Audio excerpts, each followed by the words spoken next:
दोस्तों, आपका बहुत बहुत स्वागत। मैं हूं संजय कुमार और आज मैं आपके लिए लाया हूं एक नया वीडियो। इस वीडियो में बात करने वाले हैं ओलंपिक खेलों के प्रतीक चिन्हों के बारे में। दुनिया में सबसे बड़ा खेलों का मंच ओलंपिक खेल है। दुनिया भर के देश ओलंपिक में हिस्सा लेते हैं और खिलाड़ी अपने देश का खेलों में प्रतिनिधित्व करते हैं, पदक जीतकर अपने देश का मान सम्मान बढ़ाते हैं। हर 4 साल में ओलंपिक खेल होते हैं और इस खेल का आयोजन बहुत ही बड़े स्तर पर किया जाता है। ओलंपिक में ओलंपिक खेलों के प्रतीक होते हैं और उनके बिना ओलंपिक अधूरा होता है। आज हम आपको ओलंपिक खेलों के प्रतीक के बारे में जानकारी देंगे। इसके साथ ही साथ आपसे चर्चा करेंगे उनके महत्व के विषय में। यह वीडियो प्रतियोगी परीक्षाओं की दृष्टि से तैयार किया गया है। साथ ही साथ एक जागरूक इंसान के लिए इनका जानना बहुत आवश्यक है और अगर आप खिलाड़ी हैं या खेल में रुचि रखते हैं तब भी आपके लिए यह वीडियो बहुत ही महत्वपूर्ण होने वाला है। तो आइए शुरू करते हैं। किस टॉपिकों पर हम चर्चा करेंगे और ये टॉपिक प्रतियोगी परीक्षाओं की दृष्टि से काफ़ी महत्वपूर्ण होते हैं, जो अक्सर परीक्षाओं में पूछे जाते हैं। ओलंपिक का मोटो, ओलंपिक खेलों के प्रतीक, ओलंपिक ध्वज, ओलंपिक समिति, विजेता देश का राष्ट्रीय गान, ओलंपिक गान, ओलंपिक मोटो, ओलंपिक मस्कट, ओलंपिक अग्नि, ओलंपिक मशाल, ओलंपिक पदक, ओलंपिक गेम्स लोगो, ओलंपिक का उद्घाटन समारोह, अंतर्राष्ट्रीय ओलंपिक दिवस, ओलंपिक में डोपिंग, म्यूनिख नरसंहार,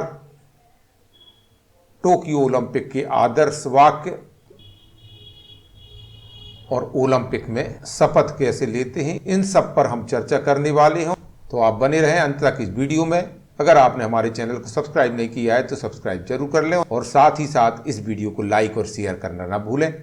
तो आइए शुरू करते हैं। टॉपिक है ओलंपिक के प्रतीक चिन्ह, symbols of Olympic games. Olympic का प्रतीक चिन्ह एक दूसरे से जुड़े 5 छल्ले हैं, 5 महाद्वीप की एकता का प्रतीक है, जिन्हें पियर डी कुबर्तिन ने 1912 में डिजाइन किया था। इससे रिलेटेड प्रश्न हर एक परीक्षाओं में पूछे जाते हैं। उनके अनुसार यह सच्चे अर्थों में एक अंतर्राष्ट्रीय प्रतीक है। इसके 5 छल्ले 5 महाद्वीपों का प्रतिनिधित्व करते हैं। इसका सांकेतिक अर्थ है कि इस खेल के द्वारा सारे महाद्वीप के खिलाड़ी आपस में मिलते हैं और स्वस्थ प्रतियोगिता करते हैं।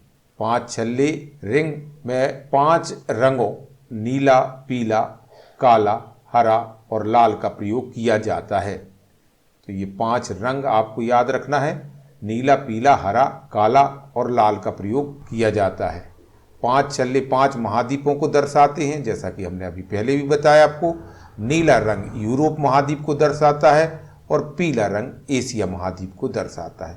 काला रिंग अफ्रीका महाद्वीप को दर्शाता है तो हरा रिंग ऑस्ट्रेलिया महाद्वीप को और लाल रिंग अमेरिका महाद्वीप को दर्शाता है, जिसमें उत्तर अमेरिका और दक्षिण अमेरिका शामिल हैं। आप इस फिगर में भी देख सकते हैं, ये 5 कलर हैं। आइए अब जिस विषय पर ज़्यादा प्रश्न पूछे जाते हैं प्रतियोगी परीक्षाओं में और जो आवश्यक भी है हमें जानकारी के लिए, वह है ओलंपिक ध्वज या ओलंपिक फ्लैग। ध्वज को आधुनिक ओलंपिक खेलों के संस्थापक या जनक कहें पियर डी कुबर्तिन ने 1912 में बनाया था। इसको 1913 में स्वीकार किया गया। सर्वप्रथम इसको एंटवर्प ओलंपिक 1920 में फहराया गया था। आप याद रखें, एंटवर्प ओलंपिक में पहली बार ओलंपिक ध्वज का प्रयोग किया गया था। इस ध्वज की पृष्ठभूमि सफेद है। सिल्क के बने ध्वज के मध्य में ओलंपिक का प्रतीक चिन्ह 5 छल्ले होते हैं, जिन्हें पियर डी कुबर्तिन ने डिजाइन किया था। ध्वज की सफेद पृष्ठभूमि पर 5 रंग नीला, पीला, काला, हरा और लाल का ही प्रयोग किया जाता है। ध्वज की सफेद पृष्ठभूमि पर 5 खास रंग नीला, पीला, काला, हरा, लाल का ही प्रयोग क्यों किया जाता है? तो इसका उत्तर है कि इसमें प्रयोग किए गए रंगों में से कम एक रंग हर देश के झंडे पर मिलता है। अगर पृष्ठभूमि और इन 5 रंगों को देख लें तो विश्व के सारे देशों के फ्लैग्स पर या ध्वजों पर कोई ना कोई रंग जरूर होता है और इसी कारण पियर डे कुबर्तिन ने इस तरीके का झंडा बनाया था। आइए अब बात करते हैं अंतर्राष्ट्रीय ओलंपिक समिति की। आईओसी की स्थापना 23 जून 1894 को पेरिस, फ्रांस में की गई थी। यह ओलंपिक का सर्वोच्च प्राधिकरण है।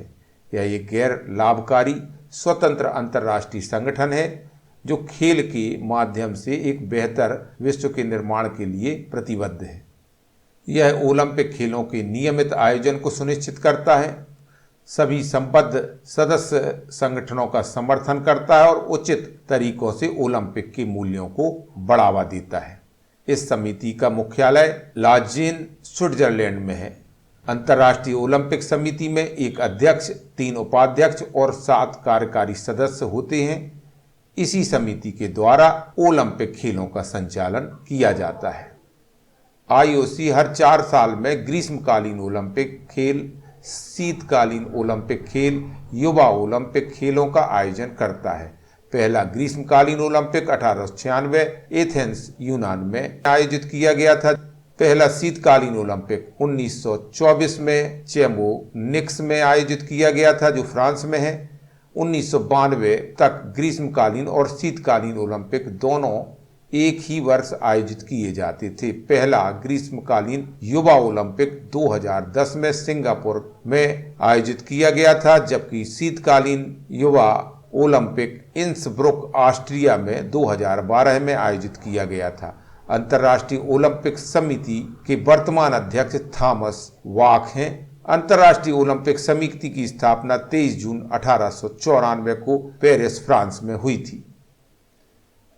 आइए अब हम बात करते हैं विजेता देश का राष्ट्रीय गान। ओलंपिक खेल में विजेता देश के राष्ट्रीय गान पहली बार कब गाया गया?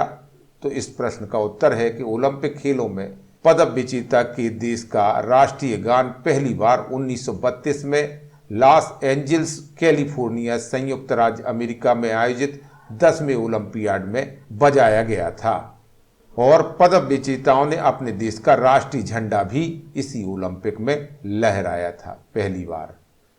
ओलंपिक 1932 के खेलों में कुल मिलाकर 37 देशों ने भाग लिया था, जिसमें कोलंबिया ने ओलंपिक खेलों में अपना पहला प्रदर्शन किया था। आप देख सकते हैं ये map, Los Angeles, California. Olympic गान यानी ओलंपिक एंथम। तो ओलंपिक गान की रचना किसने की और वे किस देश के थे?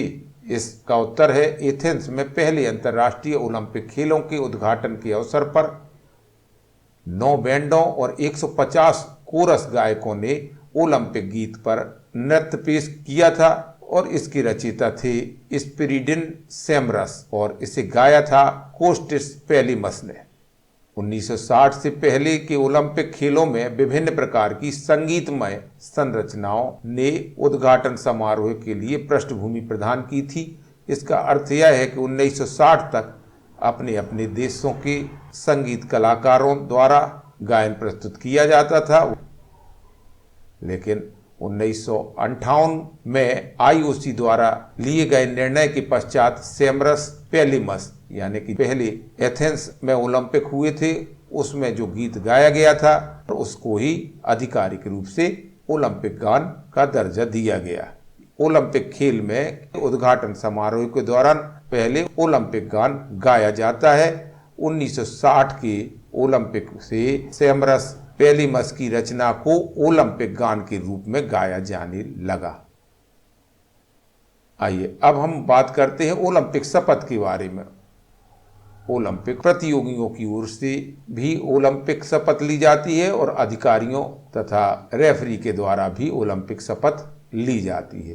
तो प्रतिभागियों की ओर से ओलंपिक शपथ खेलों के उद्घाटन के दौरान सबसे सम्मानित एथलीट में से एक सभी प्रतिभागियों की ओर से ईमानदारी से जीत के लिए लड़ने के लिए ओलंपिक शपथ देता है।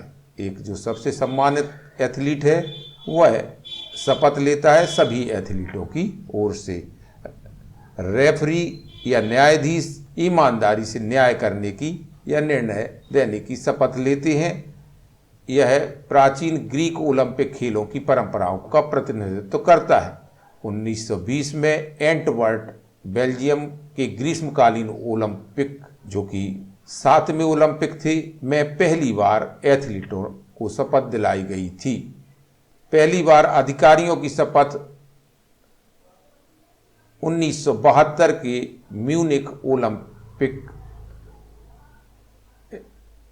1920 में एंटवर्प बेल्जियम के ग्रीष्मकालीन ओलंपिक, जो कि 7वें ओलंपिक थे, में पहली बार एथलीटों को शपथ दिलाई गई थी।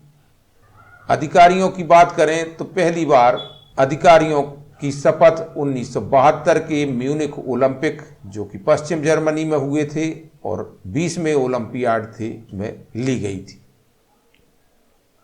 ओलंपिक का आदर्श वाक्य क्या है? तो ओलंपिक का मोटो या आदर्श वाक्य है, जो कि 3 लैटिन शब्दों से मिलकर बना है, सिटियस, अल्सियस, फोर्टियस। इसका अर्थ है और तेज, और ऊंचा, और बलवान या और साहसी। ओलंपिक के उद्देश्य के रूप में इसका प्रयोग पहली बार 1920 के 7वें एंटवर्प ओलंपिक में किया गया था। फ्रांस के एक पादरी फादर डीडान ने इस वाक्य की रचना की थी 1897 में, 1897 में। वह एक स्कूल के अध्यापक थे। इस नारे ने कुबर्तिन को काफी प्रभावित किया और उन्होंने 1894 की शुरुआत में इसे ओलंपिक आदर्श वाक्य के रूप में प्रस्तावित भी कर दिया, नवनिर्मित IOC की पहली बैठक में ही। उसी समय पहला IOC बुलेटिन सामने आया, जिसके शीर्ष में ओलंपिक खेलों के इसी परिचित वाक्य का प्रयोग किया गया था। ओलंपिक शुभंकर, ओलंपिक मस्कट भी कहा जाता है। ओलंपिक खेलों का आयोजन जिस शहर में किया जाता है वही शुभंकर का भी चयन करता है। ओलंपिक खेलों की जो थीम होती है वह शुभंकर ही बताता है। यह काफी महत्वपूर्ण होता है और आमतौर पर मेजबान देश अपने किसी जानवर को ही शुभंकर बनाते हैं। बच्चों, युवाओं, आम लोगों को ओलंपिक से जोड़ने के उद्देश्य से शुभंकर घोषित करने की परंपरा शुरू हुई है। पहली बार ओलंपिक में किसी शुभंकर का प्रयोग 1972 में म्यूनिख ओलंपिक में किया गया था। तो कब किया गया था पहली बार इसका प्रयोग? तो शुभंकर का पहली बार प्रयोग किया गया था 1972 के म्यूनिख ओलंपिक में। ओलंपिक शुभंकर डेसंड वाल्डी पहला आधिकारिक तौर पर नामित ओलंपिक शुभंकर था, जो म्यूनिख 1972 में प्रयोग किया गया था। आपके समक्ष उसका चित्र प्रस्तुत है। बहुत ही सुंदर एक जानवर है और इसी को पहला ओलंपिक शुभंकर होने का श्रेय जाता है। इसके बाद शुभंकर घोषित करने की परंपरा बन गई थी।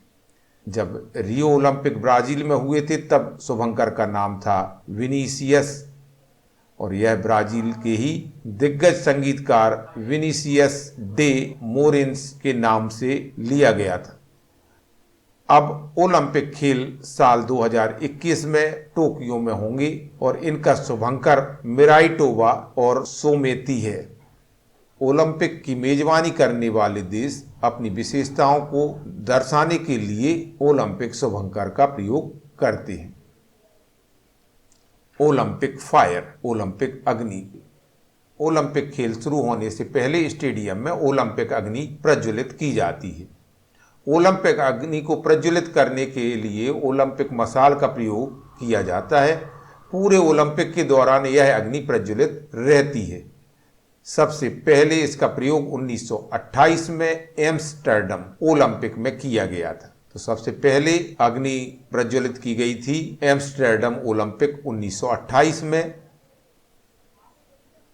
आइए अब ओलंपिक मशाल या ओलंपिक टॉर्च के बारे में चर्चा करते हैं। ओलंपिक में मशाल प्रज्वलित करने की परंपरा की शुरुआत 1928 के एम्स्टर्डम ओलंपिक यानी 8वें ओलंपिक में हुई थी। ओलंपिक में मशाल प्रज्वलित करने की परंपरा की शुरुआत 1928 के एम्स्टर्डम ओलंपिक में यानी 8वें ओलंपिक में हुई थी। वर्ष 1936 के बर्लिन ओलंपिक में पहली बार मशाल यात्रा की शुरुआत की गई। तो यहाँ मशाल यात्रा कब से शुरू हुई थी? 1936 में बर्लिन ओलंपिक से, जबकि एम्स्टर्डम ओलंपिक में अग्नि प्रज्वलित करने की शुरुआत हुई थी। और आयोजक देश के अलावा अन्य देशों में भी मशाल को घुमाया जाने लगा था। विश्व भर के जाने माने खिलाड़ी इस मशाल को लेकर दौड़ते हैं। मशाल को पहले एक विशेष समारोह में यूनान के ओलंपिया नगरी में प्रज्वलित किया जाता है और इस मशाल को जलाने के लिए सूर्य की किरणों का प्रयोग होता है। यूनान के प्राचीन शहर ओलंपिया स्थित हेरा मंदिर के भग्नावशेषों से अपना सफर शुरू करने वाली ओलंपिक मशाल विश्व भर की सैर या यात्रा कर ठीक उसी समय ओलंपिक स्टेडियम में यानी मेजबान शहर में पहुंचती है जब अग्नि प्रज्वलित करने का समय होता है। पहली बार मशाल का प्रयोग सन 1936 के बर्लिन ओलंपिक में किया गया था। एथेंस ओलंपिक 2004 के लिए जलाई जाने वाली मशाल पहली बार सभी महाद्वीपों से होकर गुजरी थी। ओलंपिक पदक या ओलंपिक मेडल के बारे में बात करें, ओलंपिक में विजेता खिलाड़ियों को 3 तरह के पदक दिए जाते हैं। पहले स्थान पर आने वाले खिलाड़ियों को स्वर्ण पदक या गोल्ड मेडल दिया जाता है।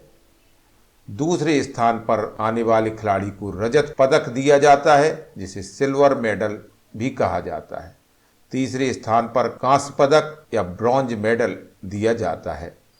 स्वर्ण पदक 6 ग्राम सोने से बना 60 मिलीमीटर परिधि और 6 मिलीमीटर मोटाई का पदक होता है। रजत पदक चांदी का बना होता है, जबकि कांस्य पदक कांसे का बना होता है। ओलंपिक गेम्स का लोगो प्रत्येक मेजबान शहर ओलंपिक खेलों और अपनी खुद की भावना और पहचान लाता है। लोगो आधिकारिक ओलंपिक के लिए दुनिया का प्रतिनिधित्व करते हैं। 1896 के ग्रीष्मकालीन ओलंपिक एथेंस में प्रथम लोगो का प्रयोग किया गया था। तो 1896 में पहली बार लोगो का प्रयोग किया गया था, जो कि पहले ओलंपिक एथेंस में आयोजित किए गए थे। लोगो विश्व भर के खिलाड़ी, बच्चों, युवाओं, लोगों को मनोवैज्ञानिक स्तर पर ओलंपिक खेलों से जोड़ने में मदद करते हैं। लोगों में इस्तेमाल किए गए रंग मेजबान के मूल्यों और पहचान का प्रतिबिंब होते हैं। आप देख सकते हैं विभिन्न ओलंपिक गेम्स के लोगो। ओलंपिक गेम्स का उद्घाटन समारोह या ओलंपिक की ओपनिंग सेरेमनी के बारे में अगर चर्चा करें तो ओलंपिक गेम्स की ओपनिंग के बारे में एक बात आपको बहुत महत्वपूर्ण बता देना चाहेंगे कि प्रत्येक ओलंपिक खेलों के उद्घाटन समारोह में मार्च पास्ट होता है, जिसमें यूनान की टीम सबसे आगे होती है और मेजबान देश की टीम सबसे पीछे रहती है। अन्य सभी देशों की टीमें अंग्रेजी वर्णमाला के वर्णों के क्रमानुसार होती हैं। ओलंपिक दिवस के बारे में बात करते हैं। इंटरनेशनल ओलंपिक डे विश्व भर में 23 जून को अंतर्राष्ट्रीय ओलंपिक दिवस के रूप में मनाया जाता है। आपको यह डेट याद रखनी चाहिए। इंटरनेशनल ओलंपिक कमेटी की स्थापना 23 जून 1894 को सोरबोन पेरिस में की गई थी और इसी को ध्यान में रखते हुए 23 जून को अंतर्राष्ट्रीय ओलंपिक समिति की स्थापना दिवस को ही अंतर्राष्ट्रीय ओलंपिक दिवस के रूप में मनाने का निर्णय लिया गया था। इस दिवस के आयोजन का मुख्य उद्देश्य मानवीय जीवन में खेलों के महत्व को चिन्हित करना और दुनिया भर में खेल और खेलों में भागीदारी को बढ़ावा देना है। इस अवसर पर यानी 23 जून को विश्व के अलग अलग हिस्सों में कई तरह के कार्यक्रम आयोजित किए जाते हैं, जिसमें प्रत्येक वर्ग के लोग और खिलाड़ी शामिल होते हैं बिना किसी भेदभाव के। यह दिन खेल और स्वस्थ और खुद को बेहतर बनाने का दिन है। इस आयोजन की सफलता की बात करें तो पिछले 2 दशकों में अंतर्राष्ट्रीय ओलंपिक दिवस ने विश्व के प्रत्येक कोने में ओलंपिक आदर्शों का प्रसार करने में मदद की है। तो आपको याद रखना होगा, अंतर्राष्ट्रीय ओलंपिक दिवस मनाया जाता है 23 जून को प्रति वर्ष। ओलंपिक में डोपिंग एक बड़ी समस्या रही है, इस पर भी हमने आपका ध्यान आकर्षित किया है। Doping in the Olympics. खेलों में शक्तिवर्धक दवा सेवन की बढ़ती चलन के कारण आईओसी ने 1967 में डोपिंग पर प्रतिबंध लगाने का फैसला किया था। पहली बार 1968 के मैक्सिको सिटी ओलंपिक में इसे लागू किया गया था। तब से लेकर पिछले 10 ओलंपिक खेलों में कुल मिलाकर 84 खिलाड़ी डोपिंग के दोषी पाए गए। आईओसी ने 1999 में विश्व डोपिंग रोधी एजेंसी वाडा कहा जाता है, जिससे की स्थापना की, जो खिलाड़ियों का परीक्षण करने के अलावा डोपिंग से जुड़े अन्य मसलों से भी वास्ता रखता है, यानी उससे संबंधित मसलों को भी वह देखता है। ओलंपिक में प्रतिबंधित दवा लेने के कारण प्रतिबंध झेलने वाले पहले खिलाड़ी थे स्वीडन के हांस गुनार लिजनेवाल।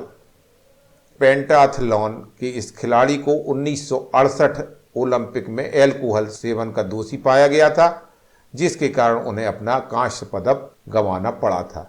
यानी पहले प्रतिबंधित खिलाड़ी थे हांस गुनार।